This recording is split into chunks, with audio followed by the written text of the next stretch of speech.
前进奥运来做他们的各个比赛的准备。那这个礼拜呢，有一场我们对日本的比赛，应该是大家非常为之可惜、为之叹息的，就是他在第一局的时候，其实就有得分的机会。有一个选手，他打了一支很高的一直到外野，几乎看起来就像是全垒打的球。然后垒上本来一垒有人，一垒有人，那大家都以为是判断这样子的一个远度、高度，这样子的弧度，应该是全垒打没有错了。所以打击者呢，就是很那种英雄式的跑步，就想说他要绕场一周要跑得很累。那在一垒手的那个选手呢，也以为是全垒打，所以他在跑垒上呢也是不太够积极。殊不知那天风非常的大，那个球本来其实应该是照正常来讲，它应该就是落在全垒打墙之外，可是那一天却被风这么一吹，应该是被风阻挡还是怎么样的哈，结果它就这样子直这样落下，就刚好落在全垒打墙的里面。哇，这下就差很多了。那个跑垒一垒，原本在一垒跑垒的也没办法回到本垒。那当然，那个本来以为自己轰出全垒打那个选手，他当然也就只能乖乖的待在一垒的垒包上这样。好，结果呢就剩下2个垒包的残垒，那一局就没有得分，差很多。很多时候我们会在那个时候，我相信所有的棒球迷啊，就会想说怎么会这样？你们看日本球队跑垒跑得多积极呀！如果你在一垒可以跑得很积极的话，你一定可以跑回到本垒，绝对没有问题。就是怎样，哇，就开始有很多的评论就出来了。我想在这一局的球赛里面，对于中华职棒的选手有很大的shock，就是他那个非常大的惊喜在这个当中。如果那两个垒没有变成残垒，如果后面的打者更给力一点，然后就绕回来了，我想结局可能就不一样。我们可能就会觉得说，刚刚那个太可惜了，但是有回来嘛，有回来就得分那就好。可是结果就不是这样，所以就大家只能气无处发泄，就只好发泄在那个上面。我们会想要去调整，当我们想要去调整的时候，一定是有错误、有失误产生，我们才会想要去调整。不然，同样的状况，以刚刚讲那个状况，有没有那一局没有得分，跟有得分的情况下，我们的反应跟他们队员本身的反应一定会不一样。如果没有留下残垒，可能那个只是对他们一点可惜呀，怎么不是全垒打呢？可是今天残垒了，大家就会开始找问题，问题出在哪？跑垒的积极度不够。所以当我们生活上有重大的失误、错误发生的时候，我们才会想要去改变它。否则我们大概就是这样过嘛，就是这样过，没什么大不了的。那我们的生命也是这样。我们基督徒之所以会成为基督徒，就是意识到我们自己的生命出了状况，我们想要改变，但是我们没有办法靠自己，我们没有办法靠着什么礼义廉耻那些。你们现在的教室，你们教室还有礼义廉耻吗？没有，现在没有。那好，我问你稍微年长一点的，你想你们那一辈的，有啊。你们这一辈还有礼义廉耻，我们那一辈那当然就有了。反正教室前面都一定有礼义廉耻这样子。那时候还背说礼是什么，义是什么，廉是什么，耻是什么这样。就是一直在背那些所谓的律法规条，所谓的那些规条。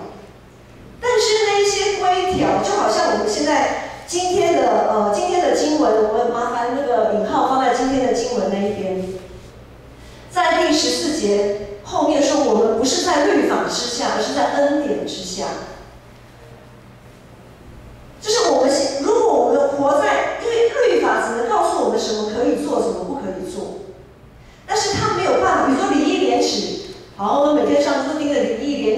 哈，他只是告诉我说，哦，要怎么样才是理，要怎么样才是义，怎样才是廉，怎样才是耻。可是问题是，当我的生命出状况的时候，理义廉耻能救我们吗？他没有办法跟我们产生一个向前的动力，他只是一直告诉我，啊，我没有达到理的标准，我没有达到廉耻的标准，我这些标准我都达不到，哇，我是个很烂的人，我再也没有救了。我觉得他顶多就是只是告诉我这些，我没救了，我没救了，我没救了，因为我是在律法之下。当我们在律法之下的时候，我们的生命是完全无法产生动能跟动力的，也没办法产生盼望。想要过一个有盼望的生活，一个有生命动力的生活，来摆脱那些让人无能为力的那种失败挫折感，就只能把耶稣基督装进我们的生命里。这里说，一个人会承认，我们会承认耶稣是我们的救主，他为了我们在十字架上受定、流血、牺牲，把我们从那个深渊里面，把那个一直那个罪疚感，把我们从那个罪疚感里面救出来，到从没有盼望到可以有盼望。然后照理说，一些相信耶稣基督的人，应该是活得很有盼望、喝新造的人，哇，都是可以成为义的器具。这个义是什么？义其实在我们比较近代的圣经翻译里面是跟上帝有合一关系的人。我们跟上帝有合一的关系，这个义的器具就是我们这个器具有这个，因为我们因为相信耶稣基督，然后我们可以跟上帝有一个合一的关系。它是一个合一的关系。那我们这个人，我们这个生命，是不是可以把这个合一的关系装进来呢？还是我们是在这样子的恩典之下，在耶稣基督的恩典之下，把这个合一的关系装进来，还是我们仍然在那个律法之下，一直被定罪，一直被定罪，一直觉得自己不行，没盼望，没希望？来教会不就是想要重新来过吗？你们想不想重新来过？想了，我如果觉得我的生命没有什么问题，我来教会干嘛？我就是觉得我的生命不能再这样下去了。当然，每一个人的生命情况都是非常的细微的，可以细微去分析，不是那种作奸犯科或怎么样。很多时候，我们的罪在我们的内心里搅动啊，因为我们会看到现实生活并不是这样子。今天保罗他会写罗马书给罗马地区的那些教会，就是当时也是有一群基督徒，他们好像活不出一个基督徒该有的生命的样式，他们没有下定那个决心，没有那个意志力，或者是说他们的生命是一个过程，就是当他们要慢慢渐渐成圣的那个过程，从0到100，它有一个过程，它不是马上就可以到100的。在那个过程当中，出了一些问题。什么问题呢？有些人开始没有耐性，觉得我们现在相信基督，耶稣都已经复活了，然后我们就是新造的人，那为什么有些人还是看起来就不像基督徒？看起来那些行为怎么还是很差？然后呢，就把耶稣基督的恩典放一边，或者是把它贬低了，然后又重新戴上律法的那个放大镜，用律法的眼睛去看别人，用律法的眼镜角度去衡量彼此。原本应该是一群在恩典底下的基督徒，在恩典底下有一个盼望，然后不断的向着那个盼望努力的基督徒，一个一个都成了律法底下的人。罗马教会的困扰其实也是我们现在的困扰。当我们开始用外在的行为来判断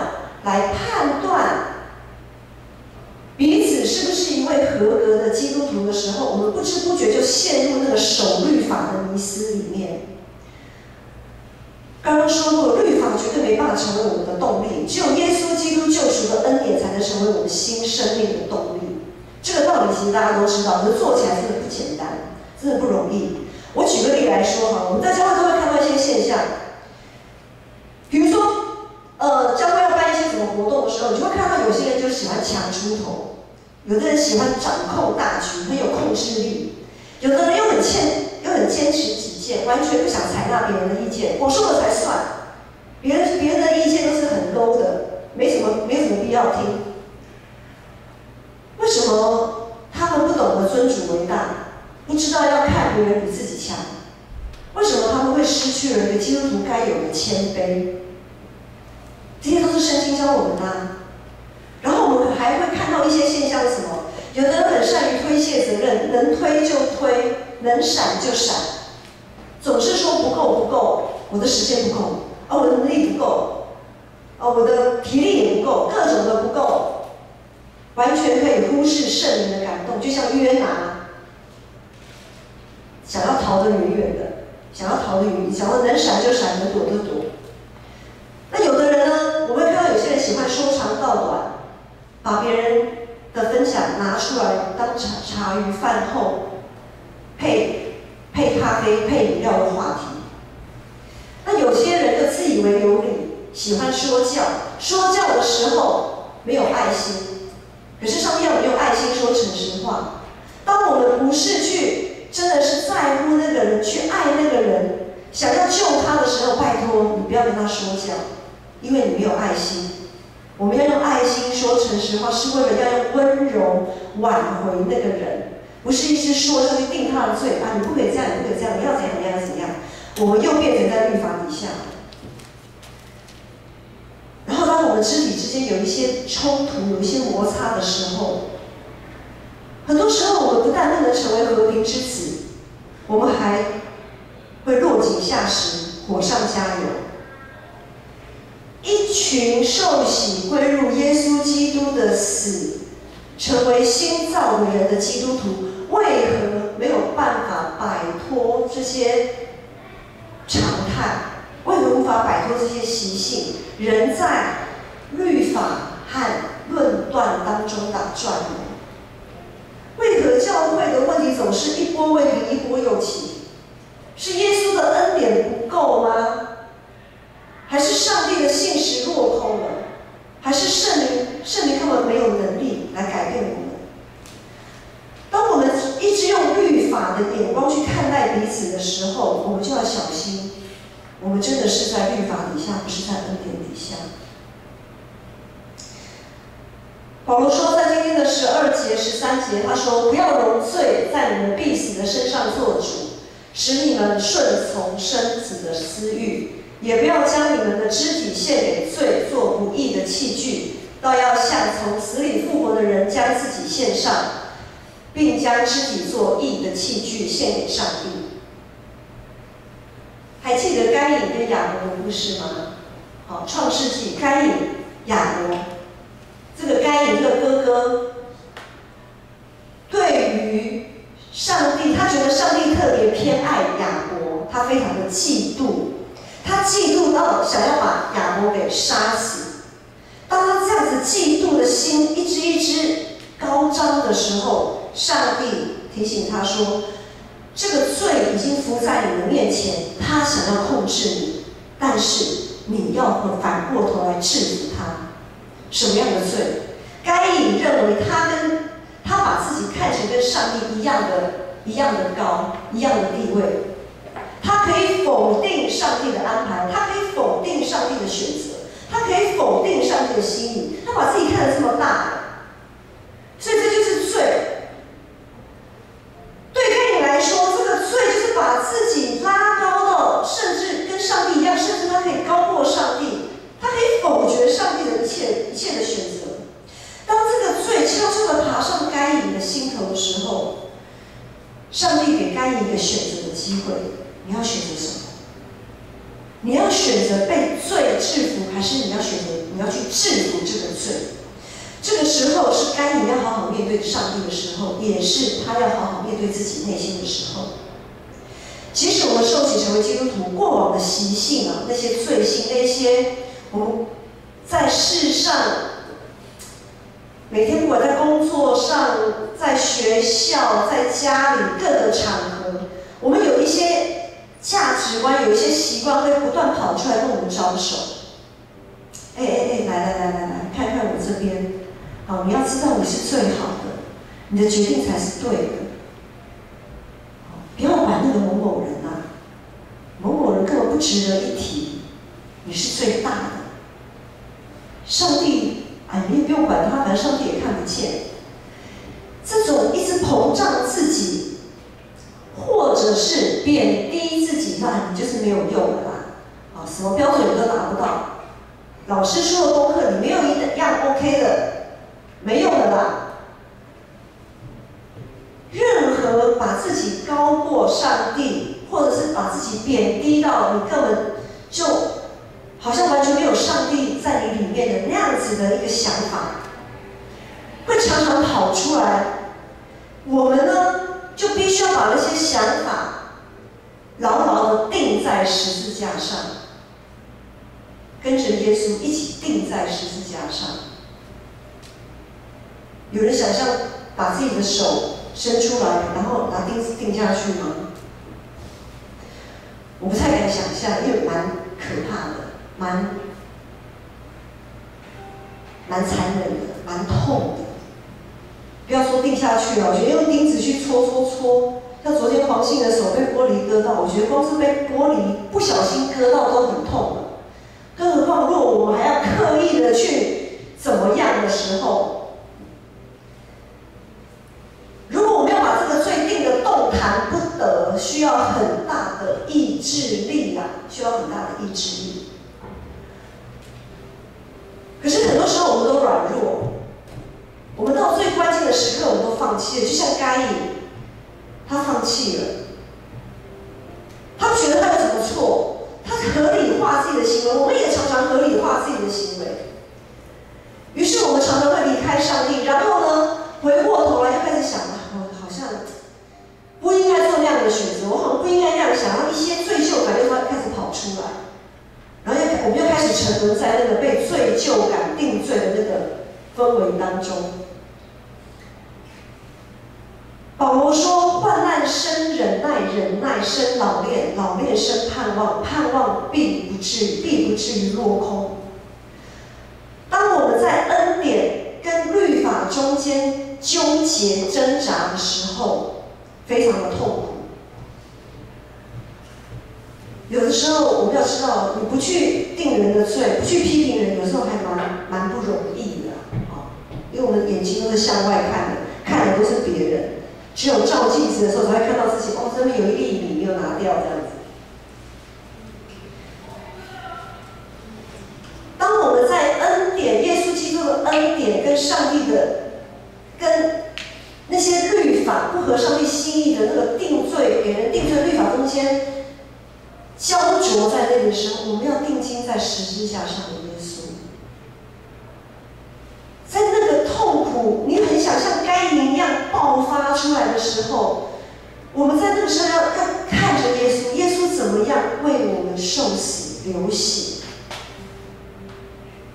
他是怎么样为我们牺牲的。更何况我们今天跟我们内心的罪恶纠结、征战、抵抗的时候，我们都还不到流血的地步我们都还不到流血的地步，可是常常往往我们就放弃了。所以我们要多看看耶稣。只有我们定睛在耶稣的时候，我们里面的罪才会不会一直膨胀，不会一直膨胀。如今我们在教会的患难有什么呢？他说患难生忍耐，我们的患难是什么？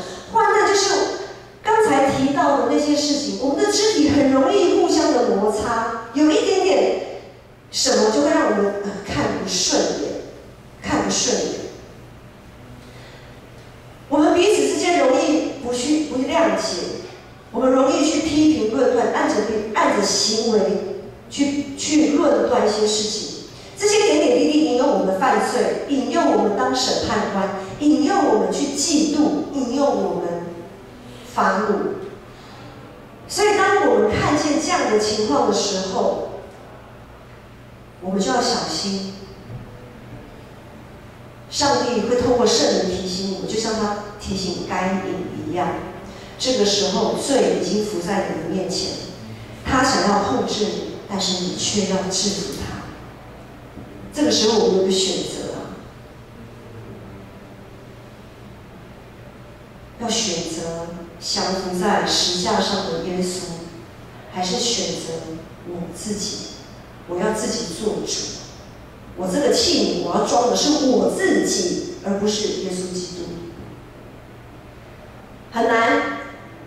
牧师来讲一个体验，就是体验的一个例子。好，但是你没有，因为现在空间有限，没办法让你亲身体验，你用想象的好了。在那个南西成品那边有什么星光三月啊，我们这边中山捷运站那边百货公司很多嘛。那每次过马路等红绿灯的人都很多，对不对？南京西路很大一条，但是呢，穿过南京西路纵向就是跟它交错那些小巷子，是穿梭在那些百货公司旁边的巷子，不是很小条吗？大概2、3步你就可以过去了。好，所以呢，牧师有几次就是为了这个奖章，我特别跑到那边去干嘛呢？我不是特别跑，我有时候反正这边没什么地方好走嘛。走到那边，但是有几次我特别站在那个马路口的时候，好，比如说我现在要过，这边是百货公司，然后这边就是一条单行道，小小的一条，我站在这边，然后这边有个红绿灯，好，红灯亮就停嘛。可是因为这个小路啊，小路其实没有什么车经过，或者是有车的话，就是2、3台就过去了。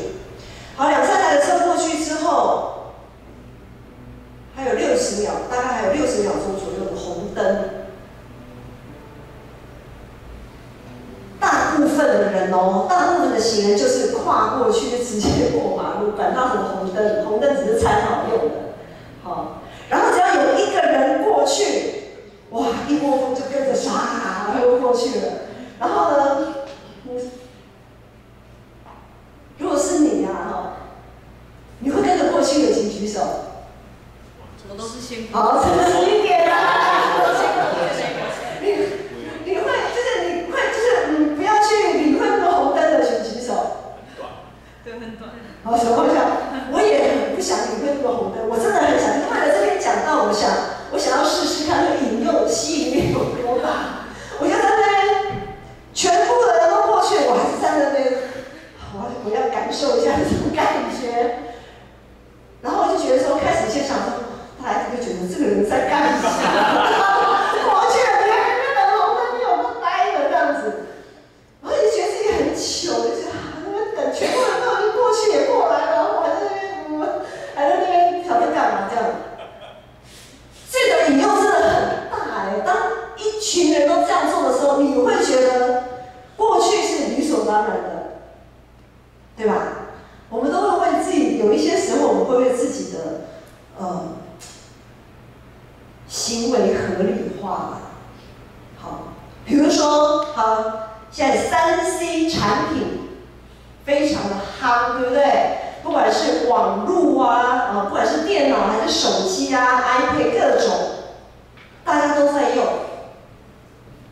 你不用，你就会觉得我很奇怪，别人就会看你很奇怪。但是呢，这真的是一个很大的引诱，因为当我们陷落在网络的世界里面的时候，你已经把自己一点一点的抛弃了，因为那是个虚拟的世界，那是不真实存在的世界，虚空的虚空。但是我们是一个上帝所造、一个实实在在活着的一个人所以当我们沉迷在那个世界里的时候，其实我们是慢慢在远离上帝。不是说不可以玩。回到刚刚那个红绿灯的那个例子，你可以选择要不要过去，要过去跟不要过去，你可以选择。你可以选择说，好，我愿意站在这边等这个红灯变成绿灯，我再过去。选择其实往往不是能不能做到的问题，而是你愿不愿意去做的问题。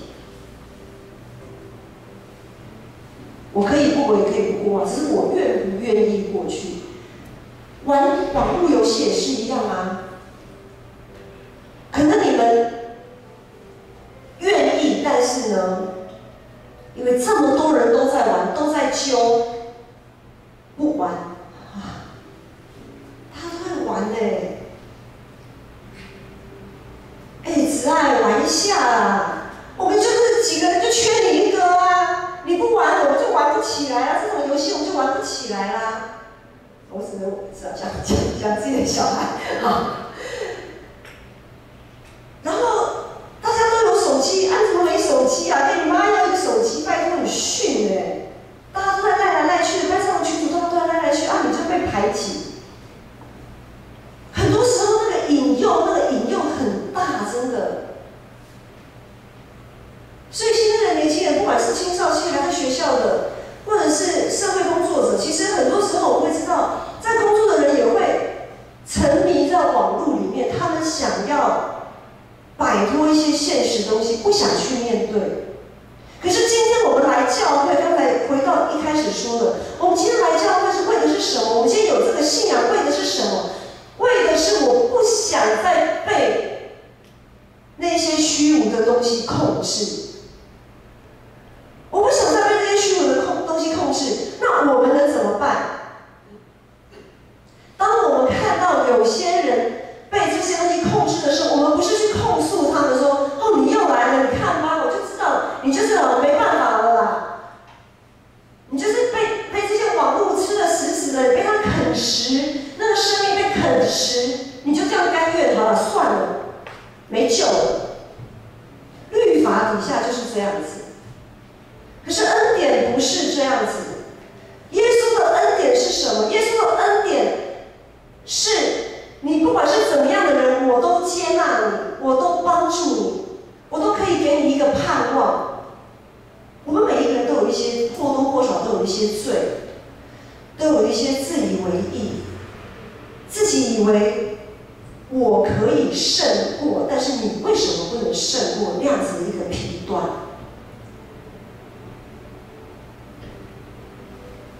如果今天我也是活在，我如果在年轻的40岁、30岁、35岁，说不定我也是会网络沉迷的那个人。我的意思是，没有人可以去定罪别人说你怎么这个样子，而是应该怎么样？用我们的祷告，用我们的扶持，用我们的关心，用恩典去帮助网络沉迷的弟兄姐妹，用恩典去帮助那些你看不顺眼，你要换一个角度。当你觉得某些人你看不顺眼，他们总是怎样的时候，你要把那个我们也要把那个律法的眼镜摘掉。耶稣怎么爱我们，怎么接纳我们，我们就要同样的去接纳那些我们看不顺眼的人，不是这样吗？因为我们是在恩典底下，我们不是在律法底下。然而，往往我们的选择不是能不能的问题，是我们愿不愿意的问题。我们愿不愿意拿掉律法的眼镜？我们这个器皿愿不愿意装上恩典，装上一个可以让自己也让跟别人合宜的那个关系，那个义呀，就是成为义的器皿，那个义。我们是不是愿意把自己这个器皿献给上帝？这里面装的是让自己也跟让别人都有一个合宜的关系，一个共好的关系。我知道有一些弟兄姐妹被3C 产品、被手机、被网络捆绑得很厉害。其实牧师真的很心痛，因为我自己切身经验，之前也讲过子群的见证，他也被那个捆绑得很痛，很深。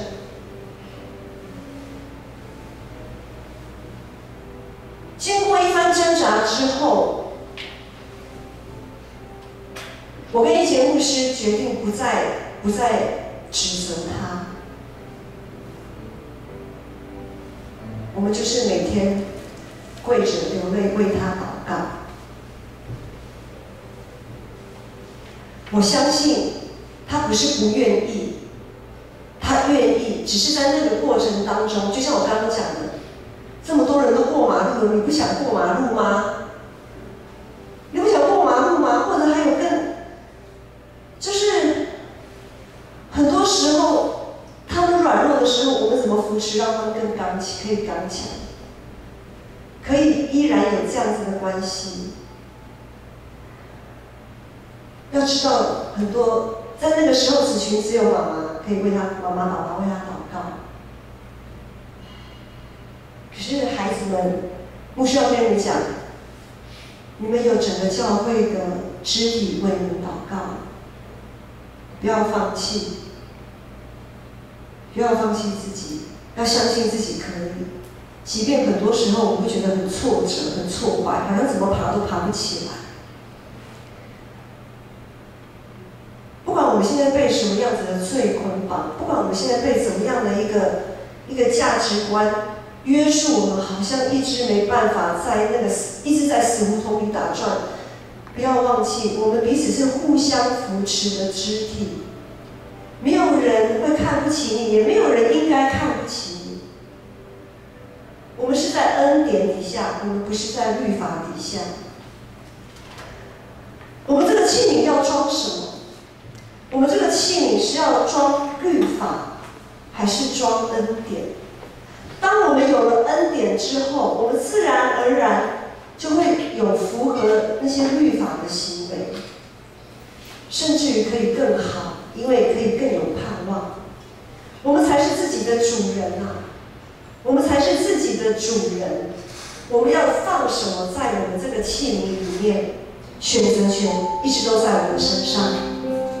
选择权一直都在我们身上。然而，我们再给大家一个挑战：当有些人在选择的过程当中总是飘忽的时候，我们是不是也可以成为扶持他、帮助他、鼓励他的那一个人？我们一起起立来唱这首诗歌，让我们拿掉定罪别人的眼光，用耶稣基督的恩典充满我们，让我们这个圣洁的器皿可以成为自己的帮助，也可以成为别人的帮助。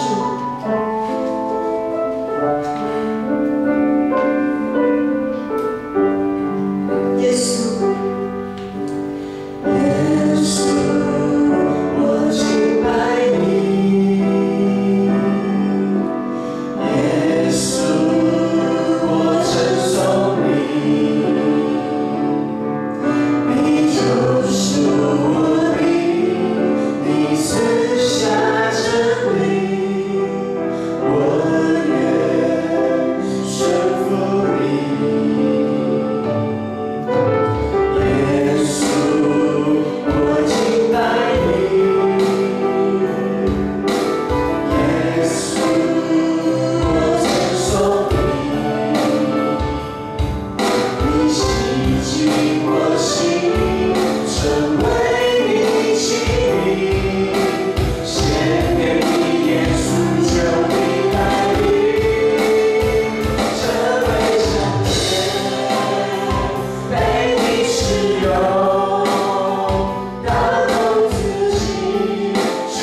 的恩典、天父上帝的慈爱、圣灵的扶持和帮助与你们众人同在。愿你们每一个人都可以在耶稣基督的恩典当中成为义的器具，从今时直到永远。阿门。